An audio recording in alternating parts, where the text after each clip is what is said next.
So instead of a sermon today, we are going to dive into a conversation, and specifically the conversation we're going to talk about today is our mental health. And for those of you who've been around for a little while, you know that we've been walking through this series titled Intentional.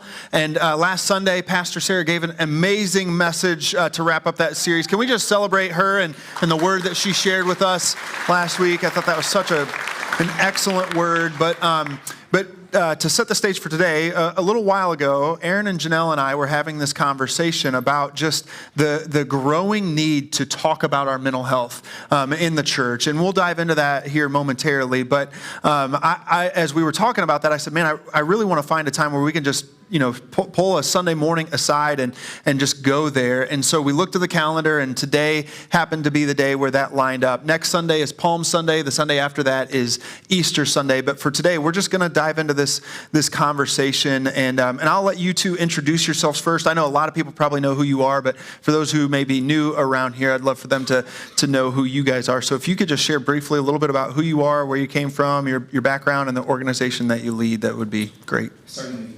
First and foremost, it's so good to be in the house of the Lord with you all today and being able to share this conversation and talk about mental health, right? Something that's not often talked about in the church because of the stigma, but also because of the shame and guilt that surrounds mental health, which we'll dive into momentarily. But it's so amazing just to be here having this conversation.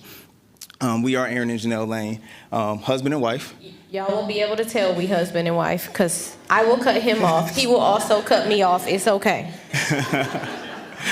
So we've been a part of City Church, I think, since the second Sunday that City Church opened its doors at the City Life Center, and it has been an amazing ride and journey to witness what God has manifested and what has come to fruition through the body because of you all and being able to do this journey with you. I've been able to be an elder here at City Church for I don't even know how long it's been, a few years now. So to be behind the scenes in leading and helping guide and direct where the church goes has been an honor of mine.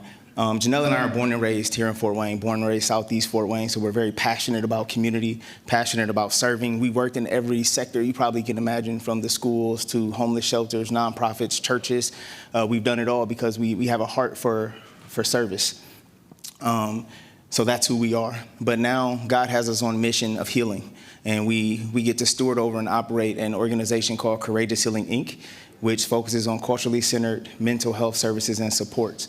And what makes us unique is we live at the cross-section of being culturally centered and trauma-informed. So all of our therapists does mental health counseling through a trauma-informed lens, which means we address every caseload, every case scenario with that lens in mind. We also have a non-traditional mental health facility, if you will, because we intentionally wanted to create a center or a healing center that disrupted what mental health services looks like and feels like. So we offer full service massage, we offer movement classes, hip hop fit, yoga, we have relaxation rooms. All of this was done with intentionality for the people we serve, so that when you walk into our facility, it doesn't look like a normal mental health facility that you may have been in before.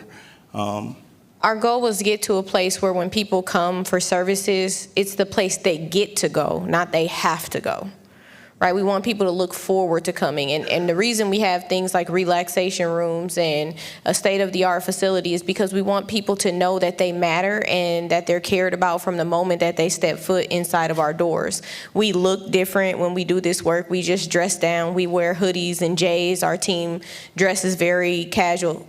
By J's, I mean Jordans, just to be specific. No problem. No problem. Get everybody on the same page. But we just keep it real. We're just people connecting with people, and we just try to take some of the stigma out of mental health because we know that it still exists. Let me just say before we jump into the conversation too, I know these two very, very well. I've known them personally for quite some time, and I see the work that they do, not only in our community, but just in our church, and they are the real deal. And so you are in for a real treat here today. What I want to do is just lay a quick a brief biblical foundation. So I'm not preaching, all right? I'm going to try my hardest to not preach here, but just lay a quick biblical foundation for our conversation. And so let me just start by saying this. God cares about your mental health. He does. He cares about your mental health. He cares about every part of you, your mind, your body, your spirit. All of it is connected, and God cares about it. And so I just want to share maybe a few scriptures that remind us of that, as well as just a few scriptures that show us how lots of people, all of us actually, are going to have mental health issues and mental health crises even, where we're going to need intervention. And so let me just start real quickly. I'm going to fly through these so you can jot them down if you want. But in Matthew 22, Jesus is asked this question, what is the greatest commandment in the law? And in verse 37, he replied, love the Lord your God with all your heart. Listen to these words. Love the Lord your God with all your heart, with all your soul, and with all your mind. This is the first and greatest commandment, and the second is like it, love your neighbor as yourself. All the law and the prophets hang on these two commands. So even when Jesus is asked that question, he specifically emphasizes that the greatest command is to love the Lord your God with all your heart, soul, and mind. Those things are all connected, and we like to kind of compartmentalize them maybe from time to time, but the reality is they are all connected. That's the greatest command according to Jesus. In Romans 12, 1 and 2, it says, therefore I urge you, brothers and sisters, in view of God's mercy, to offer your bodies as a living sacrifice, holy and pleasing to God. This is your true and proper worship.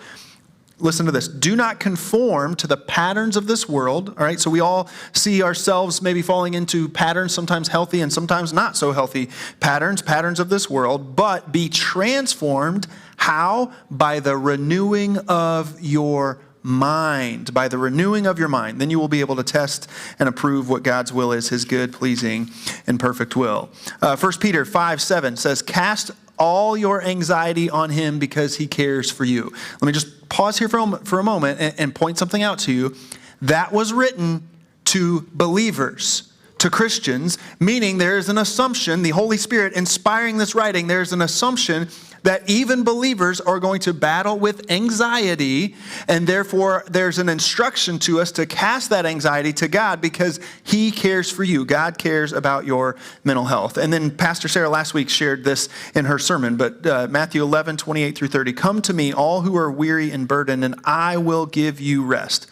All who are weary and burdened. That's in every area of your life, including your mental health. Take my yoke upon me and learn from me, for I am gentle and humble of heart, and you will find rest for your souls. For my yoke is easy and my burden is light. So God cares about your mental health, but also let me just point out that if you find yourself battling in your mental health or struggling in your mental health, you're not alone. You're actually in really, really good company. So I want to point out a few biblical figures. Number one would be Moses. So in Numbers chapter 11, verse 14, Moses says to God, I cannot carry all these people by myself. Anybody else feel like that? Any parents out here today? Just amen. That's right. I cannot carry all these people. Pray for my wife right now. She's at home because we had a sick kid who was up all night. And so she's at home still taking care of him. And I'm for sure she is resonating with that statement. I cannot carry all these people by myself. And then you have to throw me in the mix because she has to care for me too. The burden is too heavy for me, he says. Listen, this is Moses talking to God. The great prophet Moses talking to God says, if this is how you're going to treat me, please go ahead and kill me. If I have found favor in your eyes, and do not let me face my own ruin. This is what Moses said to God. You know what we would call that in today's language?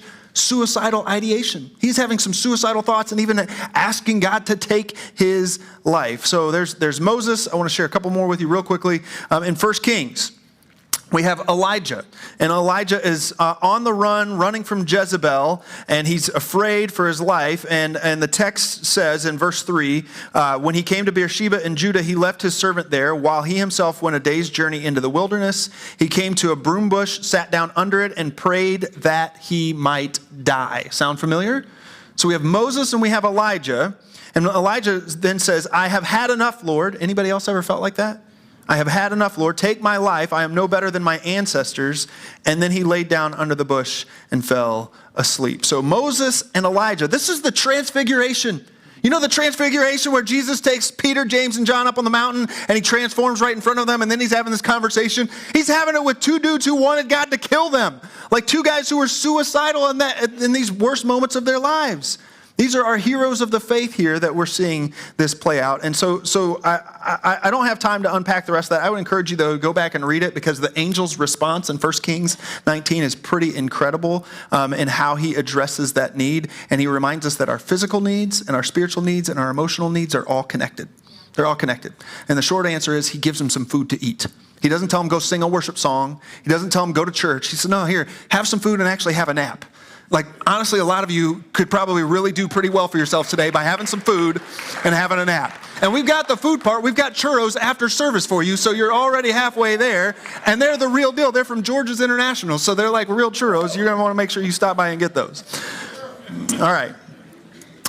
So that's enough. I would share more. You have David, lots of examples in the Psalms of David in this depressed and hopeless state. You have Jesus in the Garden of Gethsemane praying, and the text actually tells us dripping sweat drops of blood, and he is distressed, he's troubled. He says, my soul is overwhelmed to the point of death. So Jesus himself has had these moments where he's felt like that. So let me just remind us then that the church should be a safe place, and honestly, the safest place to have this kind of a conversation. Amen?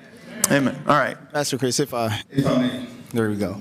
I think we should stick there for a moment, because there are still some individuals who may be wrestling with, even though you just gave those biblical accounts, wrestling with, okay, but how does this refer and translate to myself? And I think the individual who will give us the best example of dealing with mental health is Jesus himself. Right? We are made in the likeness and the image of God, right? So Jesus himself, almighty, all-powerful Jesus, who's the healer, right? If we even look at the account of Lazarus, right? Jesus raised Lazarus from the dead, right? And he knew he was going to do that. Jesus knew. Nobody else may have known, but Jesus knew. But what did Jesus take time to do before he raised Lazarus from the dead? He wept. He took time to grieve. Even though he knew his own power, his own ability to bring Lazarus back from the dead, he also wanted to relate to the people. And he wanted to be amongst the people, but also he understood the occurrence that was going on, which was death. So he took time purposefully to grieve. And I think that's important to understand and know, that if we're made in the likeness and image of God, how can we be over here saying we can't grieve, we got to be strong? We can't be weak. We can't be sensitive, when Jesus himself is the prime example and wept. I think even with that specific example, the thing that I want to point out is when he took time to weep, it was not a lack of faith, because he knew full well what he was about to do. That's right. He knew what was within his power to do and what was about to happen. So he had full faith, but he still took time to emote. Why would he do that if he didn't want to provide an example for us to show us that this is acceptable and okay? If he is the model and he took time to have feelings and emotions when he lost someone, right? Why wouldn't we? Why would we feel ashamed? We need to follow the model and understand that we can do that and have faith. All right. So for the sake of time, I'm going to change up some questions for this service from the last one. So we're just going to jump into this. When people are struggling, what keeps them from getting help? I mean, I feel like there is still a lot of stigma. I mean, the fact that we had to go through several biblical accounts of people who suffered and who had mental health concerns or issues shows that we still need to do that. Right? Because we've been taught and told that, you just need to pray it away. You need to have faith. You need to be stronger and all these things, right? But you can have Jesus and faith. I mean, Jesus and concern and worry. You can have Jesus and therapy, right? We have hoodies that we wear that we purchased a while back that say Jesus and therapy. You can have both. So when you ask, why don't people come forward? There was this speaker I went to who gave an amazing illustration of the stigma. When I tell you he was super intellectual, super intelligent, we got so much from him. Everybody was just talking about how much they learned from this speaker. And then at the end, he said, I'm diagnosed with schizophrenia, and I, have been dealing with it and battling with it for years. And I hear voices, and I see things that aren't really there. I hallucinate. And when I'm on medication, I'm good. And when I'm not on my medication, I'm not. But yeah, I just want to, be a little honest and put that out there. And then he kept right on talking. And I was watching everybody in the room and how they started shifting in their seats and then start questioning everything he ever told us and just trying to figure out how to feel, right? Then at the end, he shared, that is not really my diagnosis. That didn't really happen. I just do that to illustrate how much stigma there still is as it pertains to mental health issues. Right, and it was such a good way to illustrate it because it did shift the way that people thought about him. So we talk about this stuff, but we don't always realize how real it really is. I think also along with that, it's important to understand that in the seats that we sit in as therapists and individuals, we are not the experts on your lives, right? You're the expert on your lives. We also understand and know that we are not the healer, right? We know who the healer is. We know that God and Jesus is the almighty healer, right? We know that is the healer. However, we also understand and know that we are in position to facilitate the healing. We are vessels used by God in order to do what God has called us to do, which is to facilitate the healing, right? Just like physicians and surgeons and neurologists, all these individuals have been given certain gifts by God in order to facilitate the healing. They're not playing God, right? If anything, they should be praying when they go in, praying while they're in there, and praying when they come out, right? That's the role that we take on because we understand our role, and that's all that it is a role that God has assigned us in order to help you begin your journey of healing, right? I think it's important to understand we wear these hoodies that say, I am healing. Understand that it doesn't say, I am healed, right? It says, I am healing, and the reason that's important is because it's a process. It's a journey. Right? It takes a village. It takes a therapist. It takes a physician. It takes God. It takes friends. It takes family. It takes an entire village in order to help an individual heal. And every individual has a role. And I think that that's important to understand. Yeah, no, that's so good. So let's talk about what we can do then to be more aware of when someone is struggling. Like, what are some things that we need to do to identify that? How can we be more aware of that? And then how do we respond once we do? First and foremost, we can slow down. We can just slow down a little bit and just be able to see people. Because when you ask somebody right now how they're doing, what's their answer? Good, just busy. Right? Oh, good, just busy. I'm busy. I'm busy. We've celebrated being busy for so long. Like, being busy was a measure of success. Right? I'm trying to figure out how to be less busy. I'm trying to figure out how to be present. There's a book that I read before called Present Over Perfect. And it really just focuses on being with people, not missing moments, not missing relationships, not missing opportunities to really connect. Right? When somebody's coming over to your house to visit, not worrying more about your house being clean than the time that you're going to spend with people, because they don't care. And usually we don't care until we know they're coming. Then we hurry up and try to get it cleaned up. So let's just be real and be authentic and let them come in and be with us in the chaos, in the craziness, and just meet each other there. There's this saying. I don't know who said it, but I'll take credit for it for now. So if it's good, Aaron said it. No, I'm just playing. But there's this saying out there that is, if the devil can't make you bad, he'll make you busy. Mm-hmm. Right? Because we know what the goal of the enemy is, which is to distract us, to come and kill, steal, and destroy. Right? But if he can't make us bad, because we're all good at putting up the boundaries and doing all those things to not let the devil in to tempt us and make us bad. But then he says, okay, he's very strategic, right? I'll just keep him busy. I'll keep him thinking about the next thing, right? The next business, the next day at work, the next this, right? Which then prevents us from really being intentional. And as Janell mentioned, being present and seeing people. That's a strategy, right? We can literally be in the home with people, our wives and our kids, and not be witnessing and seeing them because we're so busy and consumed by all the things, right? So just keep that in mind. Are you really busy? Or are there things that's distracting you and keeping you away from things that are very important? That is the strategy of the enemy. Some of us use busyness to cope so we don't have to feel. Right? You can busy your feelings away, but not for long. Right? Because as soon as you sit down, as soon as it's quiet and you're by yourself, what creeps in? Right? So some of us have learned that as a strategy not to feel, not to connect, not to cope, not to have to be vulnerable. So I just kind of urge us to kind of, again, slow it down a bit. Another thing is how to assess when we personally need help. How do you know when you're the one who needs help? A good indicator of how you know that you're the one who needs help is when you think everybody else around you needs help. It might be you. But literally, when people show up and they say, this person is doing this person is doing that, this person is doing that, why is everybody doing this to me? What's the common denominator? Right? So if you're having issues at home, at work, at church, in multiple different relationships, there may be something that's drawing that to you. Right? Even if it's a really good quality, you're a caregiver, you're a nurturer, you're kind, you're loving. Why do people keep taking advantage of you? Why do you keep ending up in relationship with the same guy dressed in different clothes, right?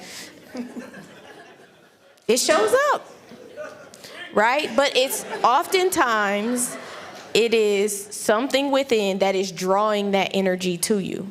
Could just be we need to put up some healthy boundaries or whatever it is. But, again, if you are wondering if you might need an assessment or if you might need some support or some help, you do. We all do. And I'll add this, and I think this is the question, or I should answer this or say this, but however, mental health looks different today than it did years ago. Right? Years ago, we were able to identify mental health because of the stigma around it was if you're crazy, right? You're on medication, you need inpatient services, you need to be in a facility, all these things, right? Or depression looked like isolation, it looked like sadness, it looked like slumped over and all these things, and we were able to identify it. Now, mental health looks completely different. And when I say mental, I'm talking like depression, anxiety, all these things, because we've learned to be functional. We learn to be functional depression and all these things, right? So that's why it's now they say, check on your strong friends. Check on your funny friends. Check on your friends that are always taking care of other people and asking, how can I serve and how can I do? Making all the jokes and doing all these things, the life of the party, because that's how we hide things. We hide our pain by being with other people. Right? It makes me think of several people, but I'll even use a couple different accounts that you may be aware of. The actor Robin Williams, right? Who was the funny guy who did all the movies, who was the comedian, made everybody laugh. But what was happening to him? He was suffering inside, right? Most recently, we got Twitch from the Ellen DeGeneres show. If you're familiar with Twitch, the DJ off Ellen DeGeneres. He was always funny on the show and the life of the party and making dance videos and doing all these things, right? And people loved watching him. He was entertaining with his family and with his kids, and then out of nowhere.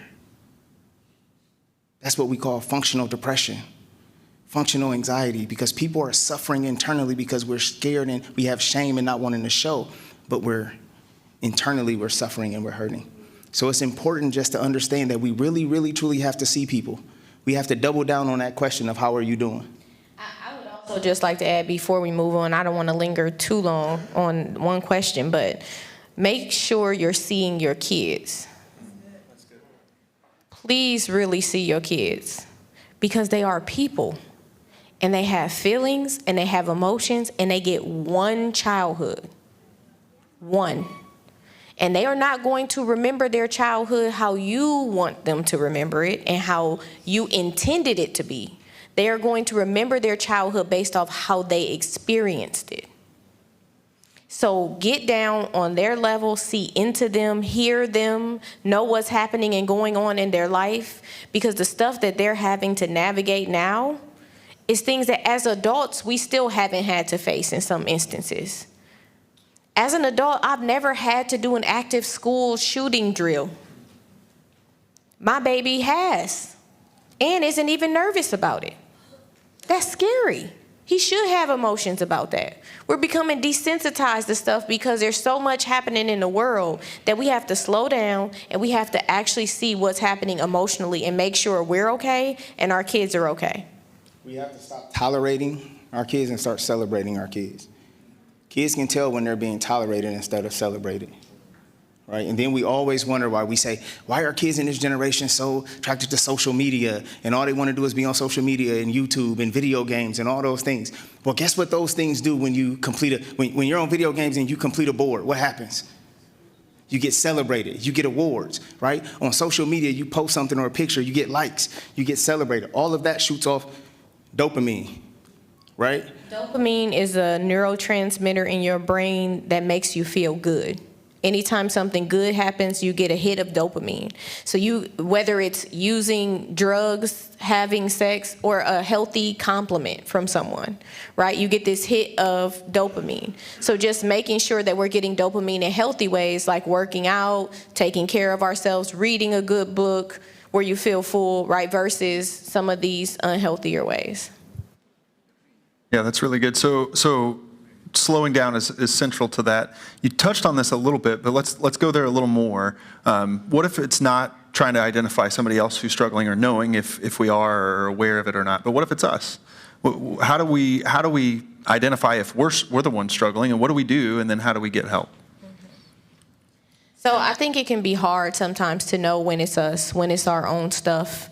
Or sometimes we know it and it's just hard to deal with it because it can be generational things. It can be, we can feel like if we address it, it also makes other people look bad in our family of origin or even our partners or whatever it is, right? And so I think part of it is just trying to remove the shame that's attached with struggling. So being able to acknowledge in myself that there's some things that I do struggle with. There's some things that I need to work on. One way to be able to tell, so there's this term called triggers. You probably have heard it before, maybe not. Triggers are really those things that take place or happen out in the world that evoke emotion in you, right? And sometimes it can be stuff that happens. Sometimes it can be people. Sometimes it can just be showing up in a place and feeling a certain way in that place and not really being comfortable and not understanding why. So triggers can be people, places, things, smells, all those different senses, right? And so when you're feeling triggered, right, usually there is a early experience that trigger ties to where you felt it before and you don't like to feel it and don't want to feel it again, right? So sometimes it can be a person who reminds you of someone or something about that person triggers you, right? Try to think back to where you first felt that, where you first experienced that. Right, and anytime you have an emotional reaction that's bigger than the stimulus, that's probably a trigger for you, and there's probably some work to be done around that thing, right? So if something takes place and happens and you react real, like in a big way, and people are trying to understand why, it's probably not this situation. It's probably something deeper that you could work on. And I think that's part of also what makes it hard is if you heard her say it's probably something in the past or back there that may be triggering you in the moment. For a lot of individuals, that's scary. Because that painful thing, that thing that you don't want to go back and talk about, you don't want to revisit, it's like, I'm not going to talk about that. Why would I want to go and revisit that and think about that, right? Me personally, I was that person for a long time. I don't want to go digging up stuff that I done buried, where I thought I buried it. Why right? do I need to? I'm okay. But the reality is, it still lives in us. And we're still thinking about it. Those triggers remind us all the time. And a lot of times when we're triggered, it almost takes us back to that thing or that place. And we're living in it. What therapy allows you to do, and there are certain modalities and therapy techniques that allows you to be able to be triggered by something or think about something and not have to relive it every time. Right? So the goal of therapy is never to take you back to a thing and make you continue to live in that thing. It's to help you work through that thing and to process it so that you don't have to relive it or be as impacted by it every time. So just to explain in a little more detail what he's talking about trauma. And basically when you experience trauma, you get activated, right? Your body responds. Your body starts pumping adrenaline and cortisol and all these things. And trauma can actually be stored in your body. There's a book called The Body Keeps the Score. And actually the table out there, Crosswind. So there are tables out side afterwards if anybody wants more information. There's Crosswinds, there's also Courageous Healing, and then there is Building a Stronger Family for family resources and a Parkview Health Table. But resources are out there, but they have that book, The Body Keeps a Score, and it talks about how trauma can be stored in your body. So some of the physical health issues and physical needs that are physical troubles that we're going through, back pain, neck pain, shoulder pain, panic attacks, all kinds of things, can actually be trauma that's stored in your body. You talked about mind, body, and spirit all being connected, and it is very true. Your mental health is an extension of your physical health. We all have mental health. It's not a question of if you have mental health or not, right? You have mental health. How is it today is the question, right? It is a spectrum. You may start out on one side, everything's good, everything's going great, then boom, something happens unexpectedly, and you slide down to this end over here for a day, for a week, for a season sometimes, right? And then things start to improve, and you can slide back and forth on that spectrum. So the term crazy should not exist anymore unless we're all going to identify ourselves as crazy, because we all have potential to slide back and forth on this spectrum. Yeah, that's really good. And I'm going to selfishly ask you to re-explain something you shared in the last service, specifically when it comes to addressing those triggers. And the main reason why I want to hear it again is because it was kind of like my own little therapy session there for like 5-10 minutes. And so if you could just share again, you talked about walls and doors and some of those things. That was just a really powerful illustration, and I think could be really helpful for all of us. Yeah, so I was suggesting that anytime you realize that you're overstimulated or that you're having some type of emotional response, that it'd be beneficial to do two things. One, whatever that external trigger is that's happening out in the world, that you kind of stop that stimulation, right? So if it's a place, like let's say you're overworking, you need to put something in place, some boundary in place to kind of minimize what you're doing or how much work you're doing as best you can, right? Whatever the external thing is, you have to deal with that with walls and boundaries, which I'll explain. But then you also have to then do the work to calm your trauma response.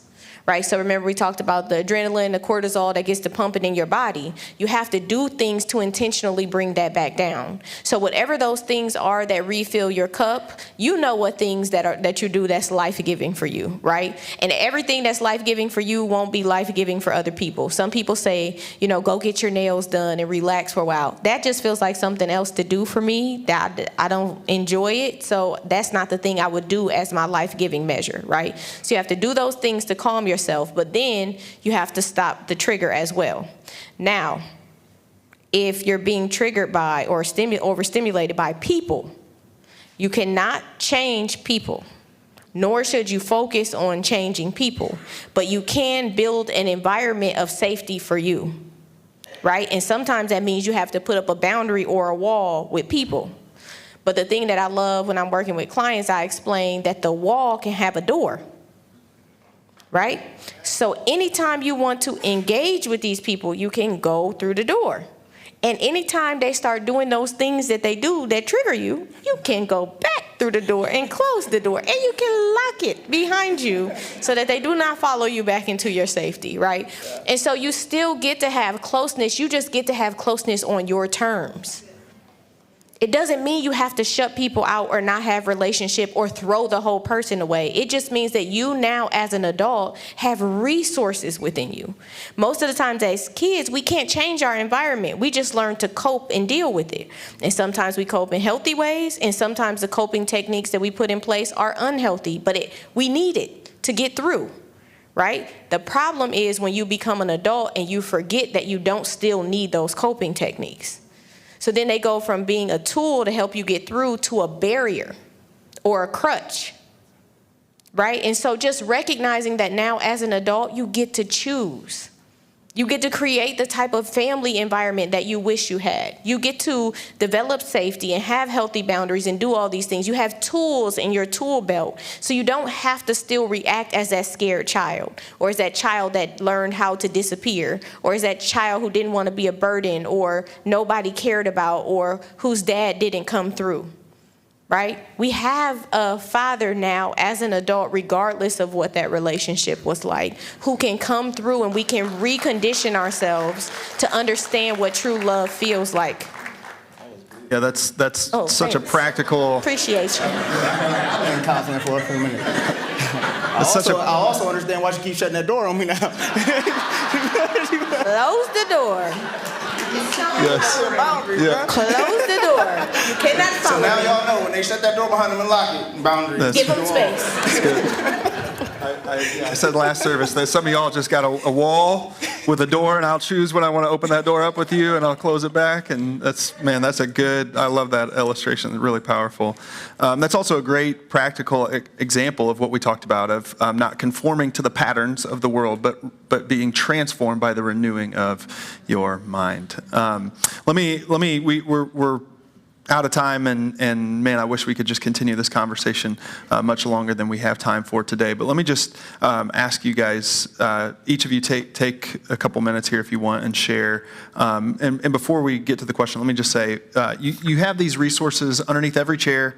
I want to make sure you grab it. It's just a mental health resource guide along with those Easter invites. So please grab those as well. Do not leave them on the floor. We want you to take them with you and invite people to join us. But this resource guide has just different organizations on there that you can connect with for mental health assistance.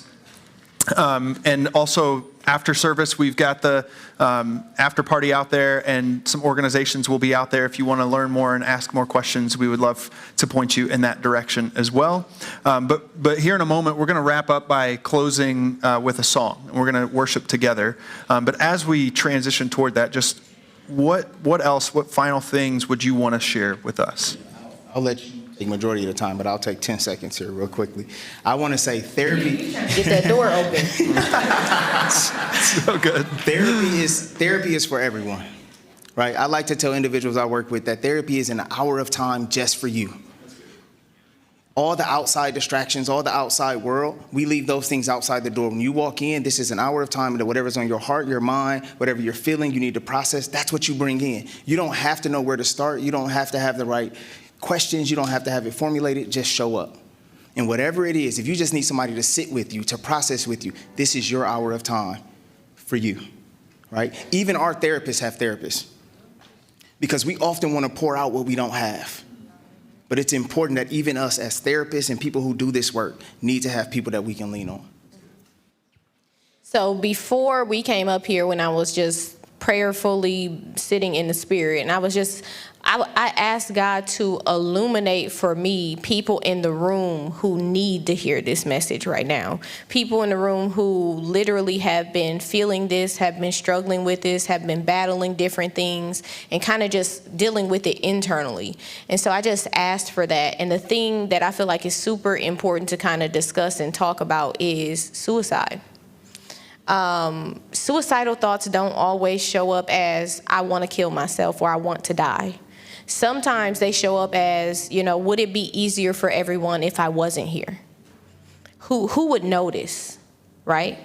What would happen if maybe I just took myself out of this misery? I'm just tired. I'm so tired of suffering, right? So whether that's you or people that you love that are experiencing that, I just want you to be able to know it's okay. It is okay to have those thoughts and those feelings. We have biblical accounts of those existing. There's no shame in having those questions, right? We get into trouble when we're having those questions and we're only asking ourselves. We have to then be the one that's responsible for answering ourselves.